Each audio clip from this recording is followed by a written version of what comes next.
This is a Q Media production.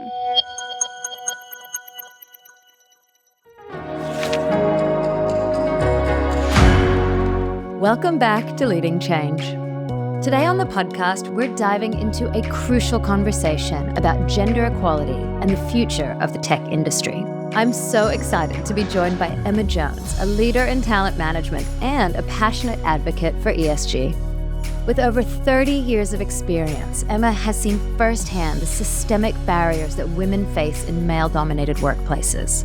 From founding Project F to launching the T-EDI Standards, an Australian-first initiative aimed at creating a more inclusive tech sector, Emma is leading the charge for change.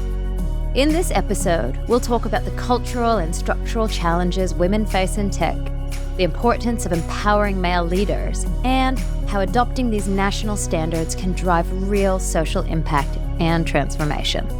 Let's get into it. Enjoy the episode.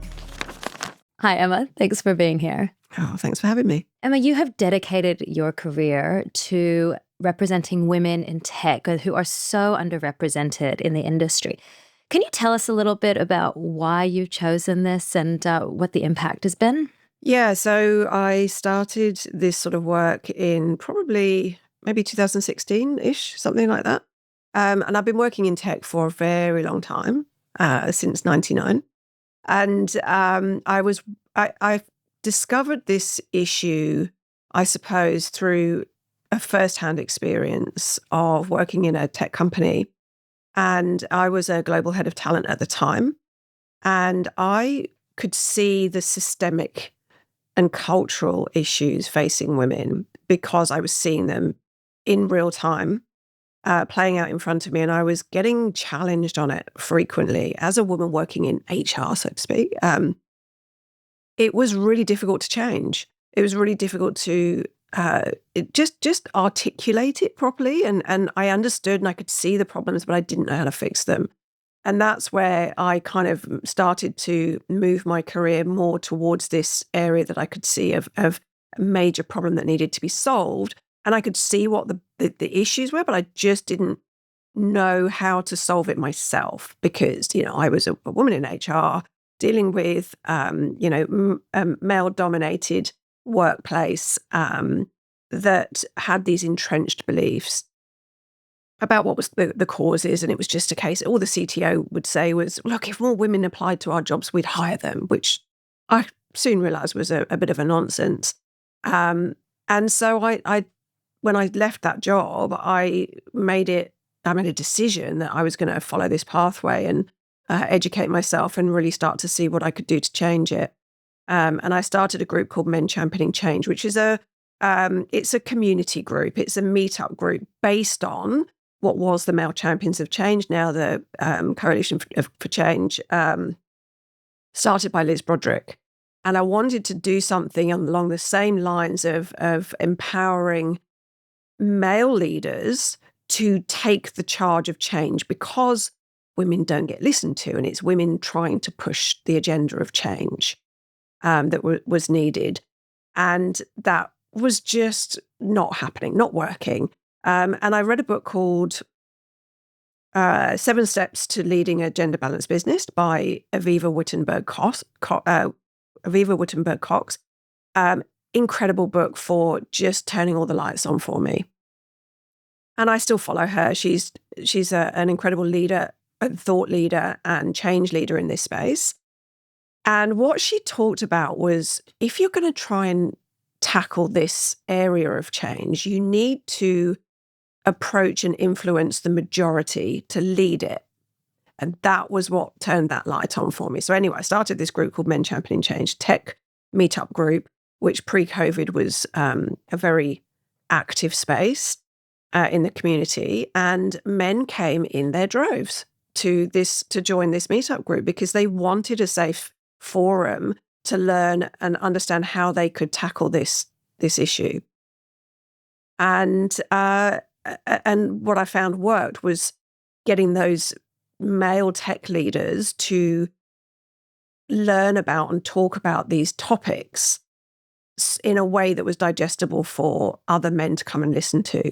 And they would come because they were high-profile tech leaders, people who were CTOs, CIOs, chief product officers, chief data officers, and so on, and VPs of engineering that these people knew about. And they would come and listen. And then they would take what they'd learned back to their own work environments and come and tell us, this changed. We had this input, this impact through what we learned at this meetup group over pizzas and beer. And that was really a pivotal moment for me. And it kind of all stemmed from there. And we've still got an active group, less active since COVID, obviously, but that meetup group continues with being organized by men who are working in that tech ecosystem to drive change. I want to go into more of the content in just a few minutes, but if we take a step backwards, when we talk about ESG and particularly the S, which is, the social value and the social impact, we look at it and we look at it as diversity and equity and inclusion. And these are the sort of words that we constantly are told are really important. But when we look at diversity, it's not just men and women. It's also age, and it's also culture, and it's language, and all of these different aspects on diversity. And yet you're solely focused on the women in tech. It's quite specific. So why have you gone down that path specifically? Yeah, it's such a good question. And this is something I talk to a lot because it is a question in so many people's minds. It's like, well, hang on, there's so many other nuances or dimensions of diversity, whether it's neurodiversity, disability, age, veteran status, LGBTQI+. There are just so many. So why are we focusing on gender and specifically technology? So this comes down to the problem we have as a country in Australia. And actually, this is the same in the UK, same in the US. And you'll hear the J in the US, the Justice, Equity, Diversity and Inclusion, so JEDI, which I would love to be able to use, but I can't quite make it work. So what we have as a problem in the technology sector specifically is that it's a unique subculture. So if you take any organization, whether it's a university or a Google type company, a big tech company, and all the other things in between, it's a healthcare company, it's a insurance company, it's a financial services company. They all have a structure that will have a level of gender balance, and that there will be a problem child in that will be skewing their numbers, their representation of gender balance down. And that area will be technology. Every company today is a technology company. Okay, so that is a massive problem because we cannot seem to shift the needle on the gender balance in technology. So those teams are massively male-dominated. And the other thing to bear in mind is that of all the dimensions of diversity that we have, most of them are minority groups. The majority, in fact, pretty much all of them, except for gender. Women are 51% of the population and 51% of the working population. They're not a minority group. So that it's not that, if you're looking at First Nations people, that's 3% of our population. If you're looking at LGBTQI+, we're talking maybe 11, 12% of the population. This is a problem that is systemic and cultural, and it's very specific to the subculture of technology. So there are other areas where they're male-dominated industries like, mining and construction and politics in some areas, media. But technology has a history to it. If you've seen the film Hidden Figures, you'll have a bit of a clue. And if you haven't seen it, watch it because it's a great movie. But it really does give you an insight into where this problem of a male-skewed gender balance started in the 50s and 60s in technology, or specifically in the late 60s. There has been so much research done on the benefits of having a diverse workforce. So we know there's innovation. We know we have higher revenue, higher profit. There's just so much social value that comes out the back of a company who has that. So we know that there's benefits, in the background, but what if it goes wrong? What happened? Why do we care that we have more males than females in tech? So we're building products and services for the whole population, for all people. And we see these innovations go horribly wrong when we don't have the right perspectives. And if we're missing the perspective of half the population, that can be a pretty dangerous place. We still today talk about the crash test dummies. We've only very recently built crash test dummies in the form of the average woman. But there is such a thing as the reference man that's used to provide insights on the products and services that we build. Reference man is an average man, and he is the reason why so many of our products and services don't suit women. We sit in offices today with watching women bringing their cardigans and jackets and blankets to work, and men are quite comfortable because the air conditioning is set to the average default male's average body temperature. It doesn't take into account women. There's a wonderful book by Caroline Criado Perez called Invisible Women, another amazing read, which will make you more angry with every chapter. I forewarn you if you haven't read it, and definitely do read it. Everyone should read it, but it talks about the inequity based on the lack of data. Data that exists in the world predominantly is data that is collected about men, the default man.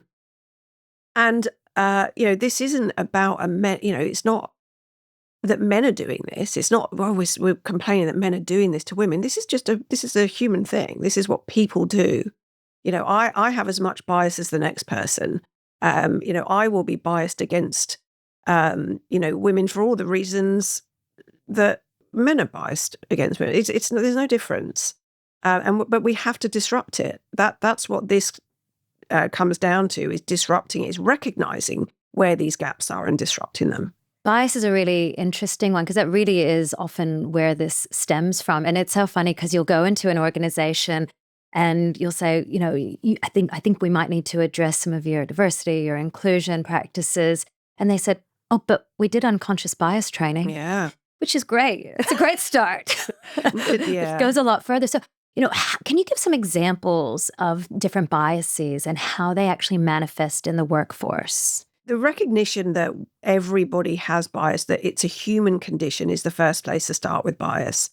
I will be naturally biased towards somebody that's like me. So I will feel more, someone I have a connection with. And it's called the like me bias. And we tend to hear this, when we're looking at people we want to work with, as we're on the same page, someone who thinks like me. And that's, it's a good feeling. And it's an uncomfortable feeling if someone is not like us. If someone has a different perspective and challenges our thinking and perhaps disagrees with some of the things that we think and how we think and what we want to do. But that's where we actually need that. Otherwise, we create these echo chambers. And you'll see in fact, pretty much every fintech I think I've ever come across, it'll be an echo chamber at leadership level. It'll be lots of men that work together and know each other, and and they're all very similar. And so you create this thing called groupthink, which is also a very dangerous condition for any leadership team of a company to be in, because everybody just thinks the same way, and they have huge blind spots that they just don't see because they all think the same way. And that's just at a very basic level. But thinking about how bias, unconscious bias, this human condition of the brain where we try and put things into patterns that feel comfortable and that we connect with, those things can have very dangerous downsides when it comes to people decisions.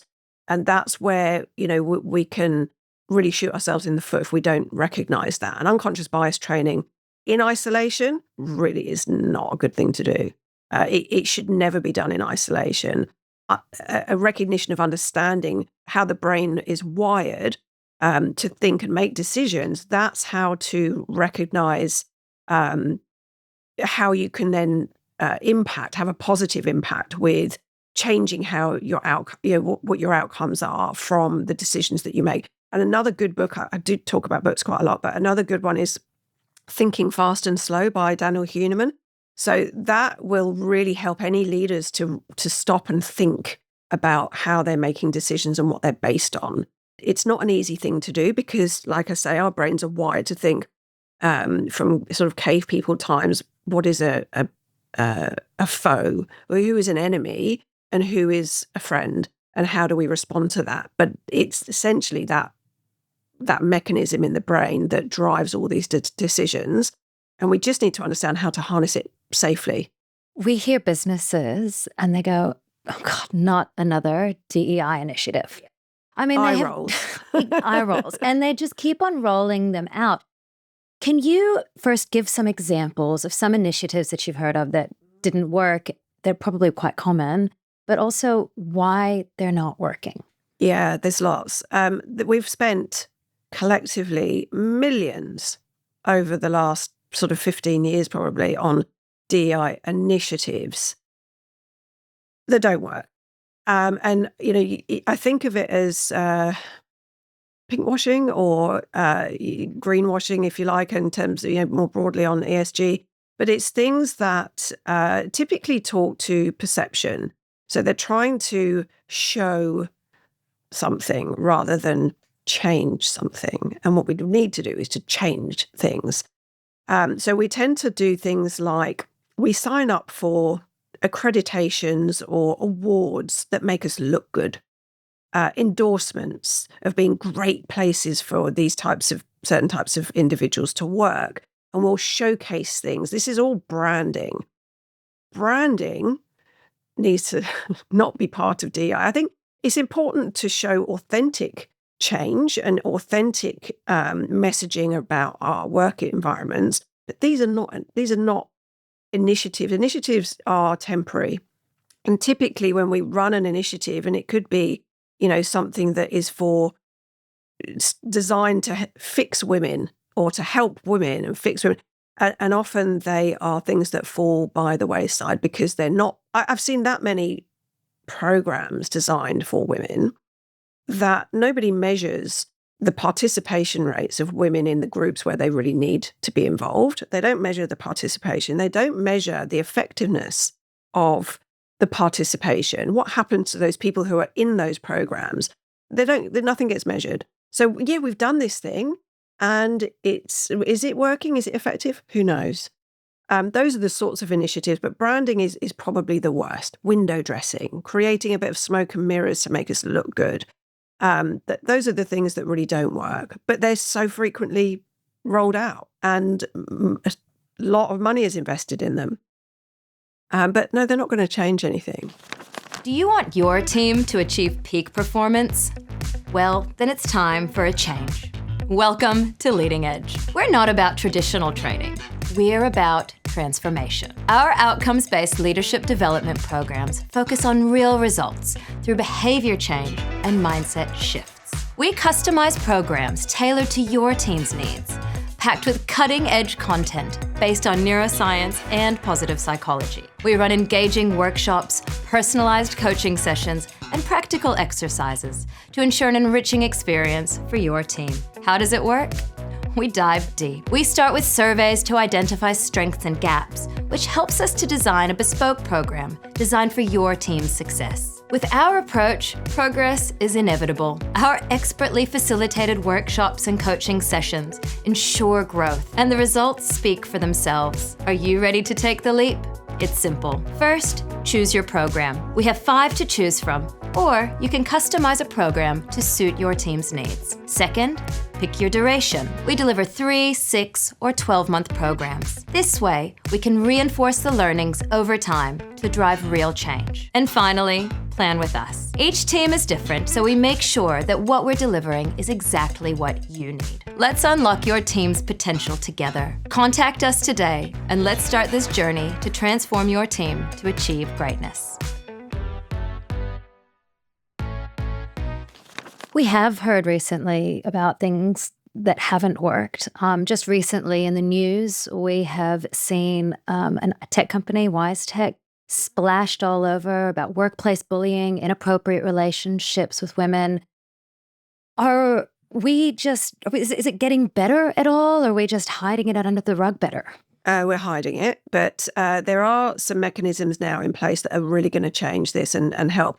It's Basically, it's a bit of transparency and accountability. I think that's the mix that we're working towards. So we've seen some legislative changes in the Respect at Work reforms. Now, the Respect at Work reforms had a year's kind of warm-up period for companies to get on board with it. If they don't get on board with it now, they're going to find themselves in hot water.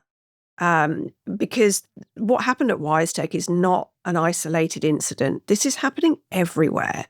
There's a company called She's a Crowd, who have built a product called Radial that is, it's like a storytelling, listening platform that collects the data and information that we need. And Grapevine is another one that's sprung up, a grassroots organization run by volunteers, which also collects stories of women where this is, and not just women, but people who are experiencing these kinds of incidents.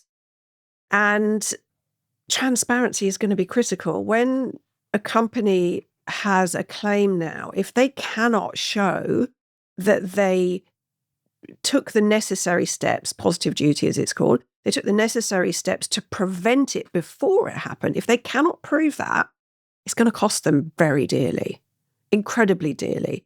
We just saw a big lawsuit happen in the US recently around the gender pay gap. I don't know if you saw that. Walt Disney, I think it was 43 million US was what it cost them, because a group of female employees were able to show in court that over the course of, I think it was 8 years, that there was a percentage, about 2% on average over that 8 years, of, I think it was 150 million underpaid.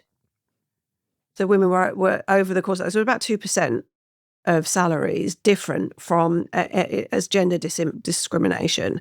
So there is a lot of scrutiny now.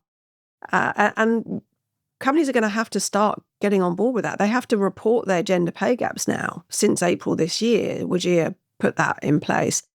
And the Respect at Work duty, there's going to be cases. We're going to see more and more of this. So unless companies and organizations get on top of it, they're gonna feel the pain.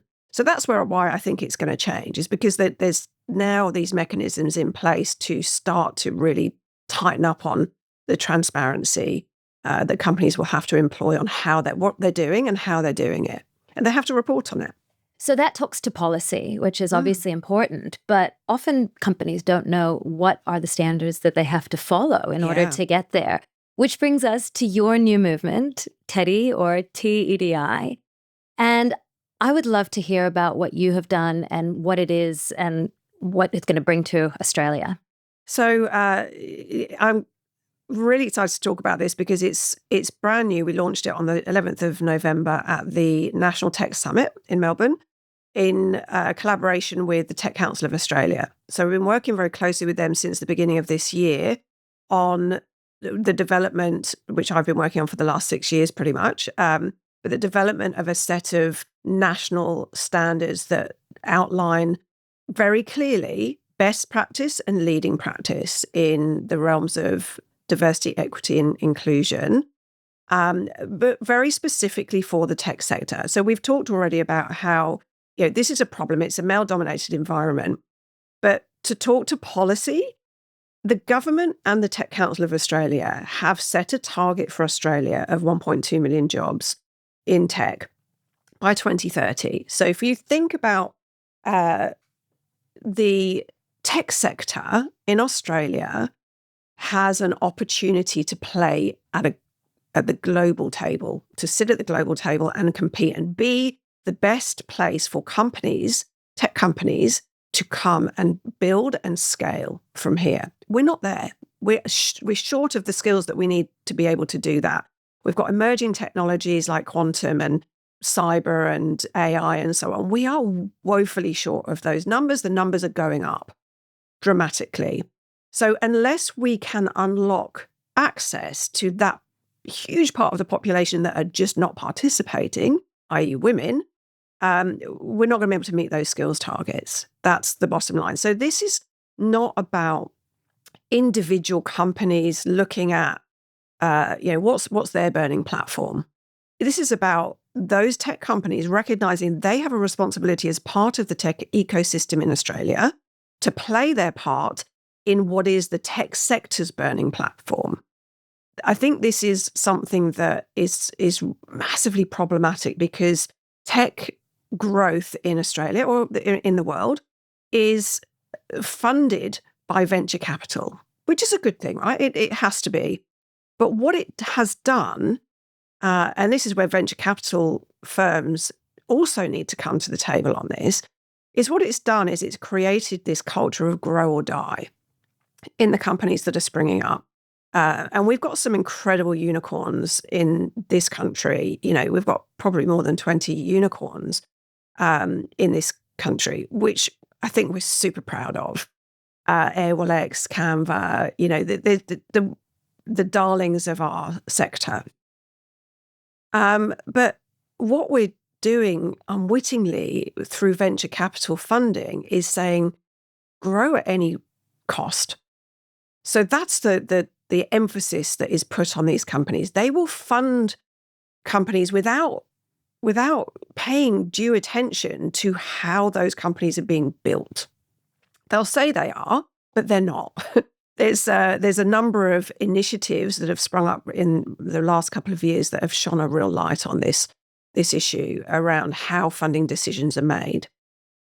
But it's forcing these leaders who are building these companies to behave in a way that doesn't enable them to focus on investment in diversity and inclusion, which is a long game. If you think about how long it takes to change the makeup of your demographics in your workforce, you might have 20% churn, something like that. It's going to take a long time. Any changes you make now are going to take 3 to 5 years to show an impact in terms of representation.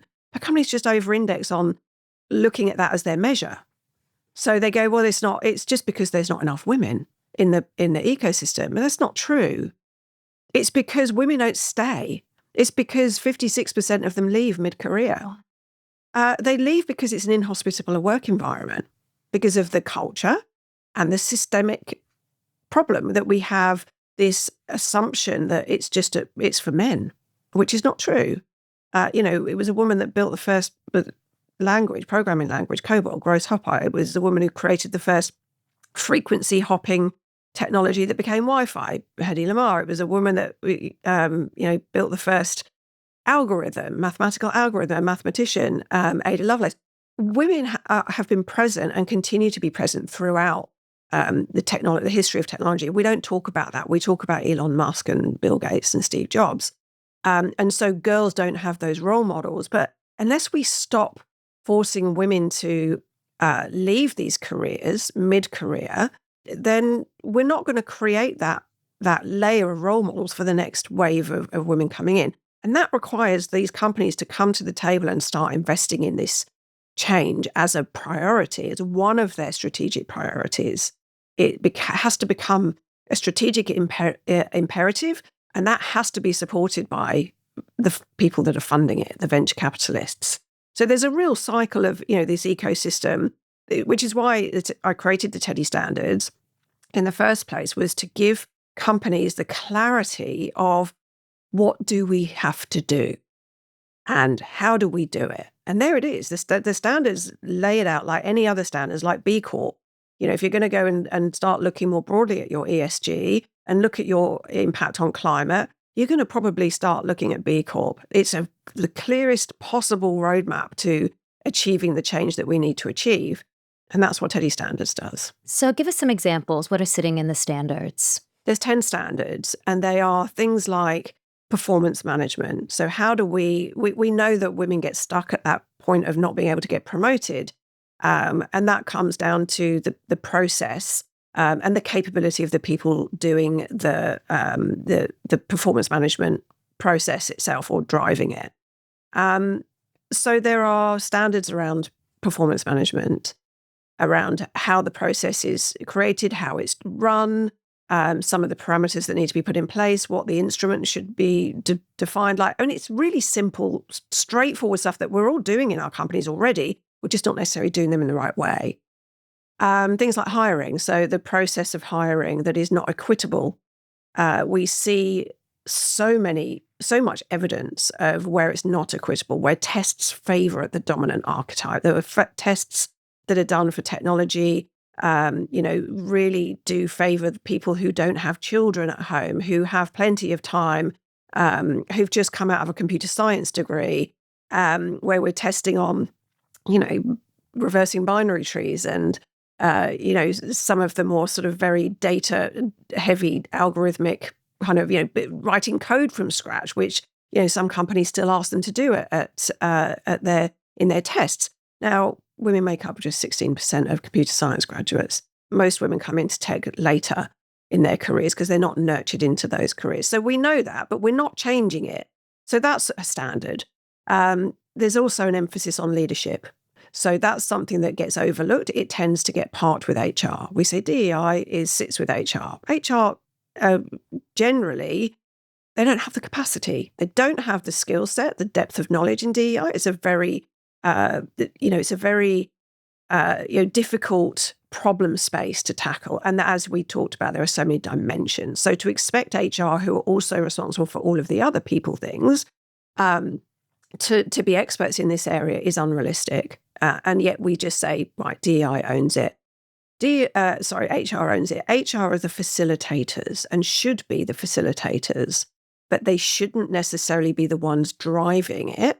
And that's where leaders come into it. So there are two standards for leadership, one for leadership more broadly, more leadership capability, and one for senior leadership and exec.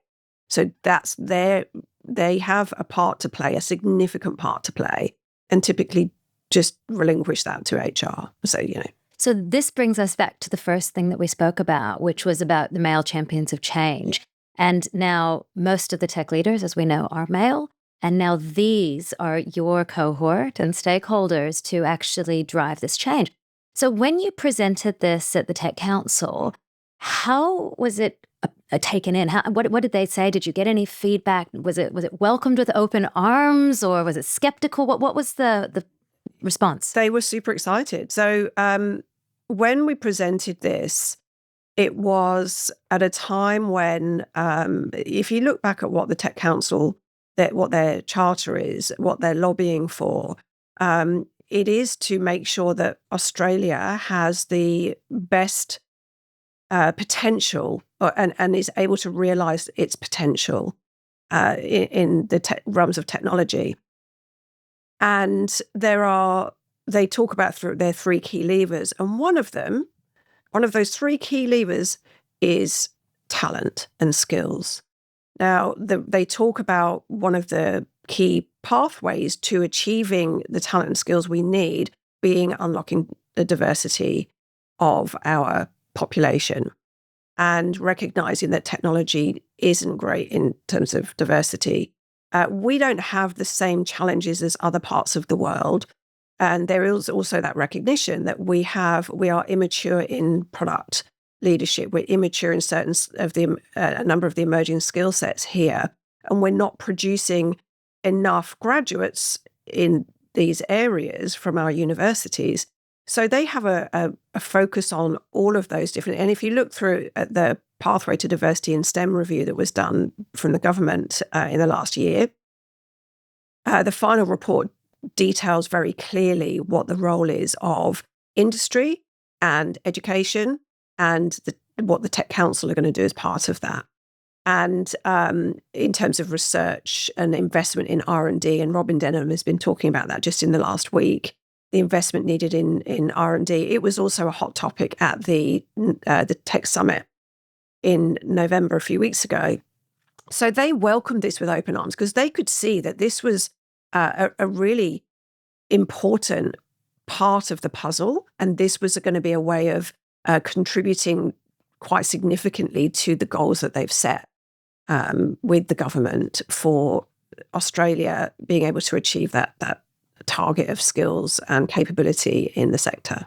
So how are you going to go about rolling that out to these businesses? What does that look like? Let's just say I'm a tech CEO. What do I do with these standards now? Well, there's going to be an expectation set, I think, from the Tech Council that, and us obviously, but the Tech Council and the government. So we're looking for endorsement from some of the ministers. We've had endorsement from the Future Skills Org, Quantum Women, and the Tech Council so far. And our founding partners are also going to be encouraging their networks and peers to get involved with and adopt these standards. And the Tech Council will be driving this agenda quite hard over the next 12, 18 months to drive adoption through their own member group and beyond in the broader ecosystem. And then I think we are definitely going to take a pathway towards looking at how we can bring venture capital firms in to the initiative and to make sure they get behind the movement and play their part in taking responsibility for how they are making funding decisions. And that just means taking this out to the existing companies that they're funding. You know, some of the existing large players in this space that they continue to fund, you know, what are they doing on, driving this movement forward to make sure that they're doing this responsibly? So we've got these 10 standards, and I'm running a business, and I say, okay, I really want to adhere to this. So how does this work? You send me a copy, and is there a self-assessment that's done? Yeah, it's actually, you can go and look at it. It's on the website. If you go onto the T-EDI Standards website, there is a link to view the standards. So you can just go and do them yourselves if you want to do that, or you can participate in the benchmarking. So you sign up. It's a pretty straightforward process. You'd end up speaking to me probably to find out how to do it and, you know, make sure that obviously the people in your organization are taken on the journey. And once you make the decision to sign up, you self-assess against each standard, and it literally takes a matter of minutes to do each of them. We then verify what you've said. Although you're self-assessing, you are not marking your own homework, so to speak. So we verify what you have said that you've done so far, and you automatically get an immediate action plan with very clear steps to take to meet each of the standards. And they're broken down into 3 levels of foundation, advanced, and leading. And then they're mapped onto a maturity scale, and that's where you're benchmarked. So you can see how you're doing next to your peers. And that will be, I think, an additional way to help to drive that adoption. Yeah, nothing like a little bit of healthy competition. Exactly. Now, you've called it the T-EDI Standards, or TEDI. Most people know it as DEI. I'm guessing this was a conscious decision to call it that. Why did you do that? It's really so simple, embarrassingly simple, because you can't make a word that rolls off the tongue very easily with DEI. So diversity, equity, and inclusion is called different things in different places. So there's D and I, there's DEI, there's DEIB, there's BDEI, and there's EDI. So a number of our customers actually that we've worked with over the years call it equity, diversity, and inclusion. So that lent itself more easily to technology, equity, diversity, and inclusion. So when we write it, you'll see there's a T and then a hyphen, which is the tech part, EDI. If I could have made it something with DEI or DEIB, I would have, but it just, It does. It rolls off the tongue. It sounds good.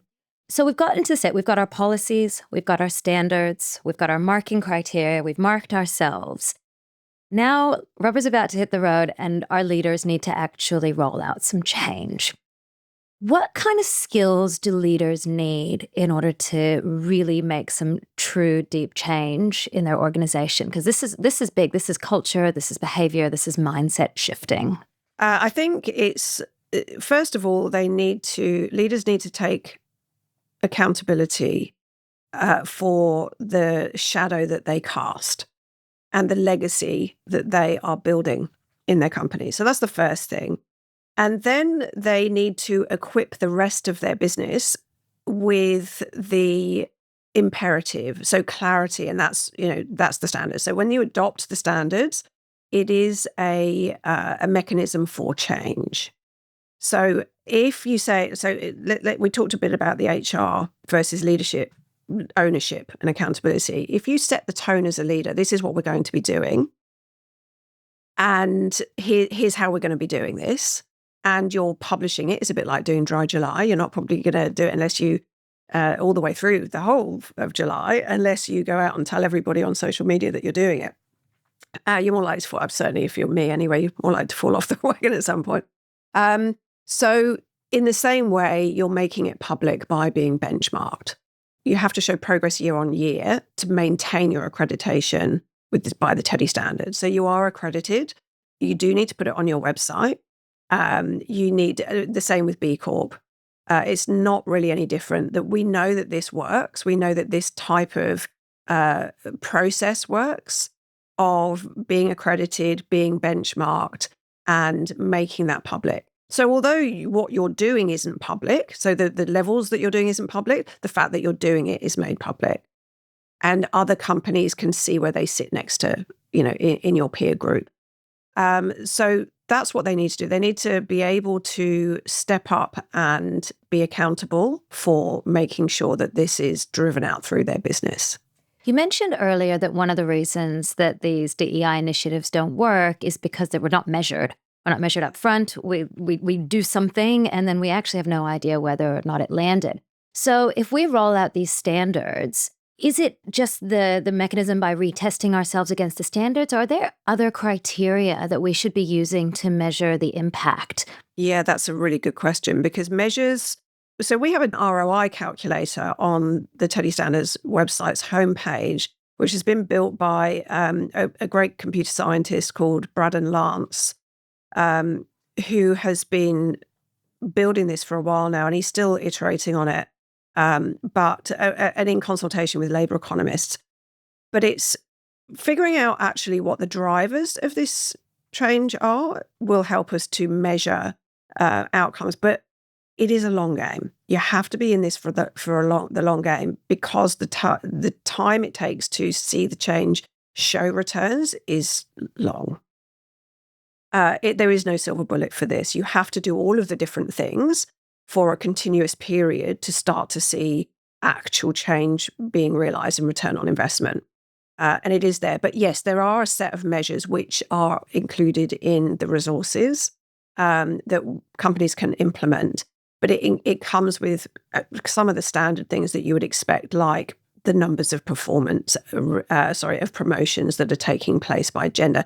And gender disaggregating your data is a place to start for all of that.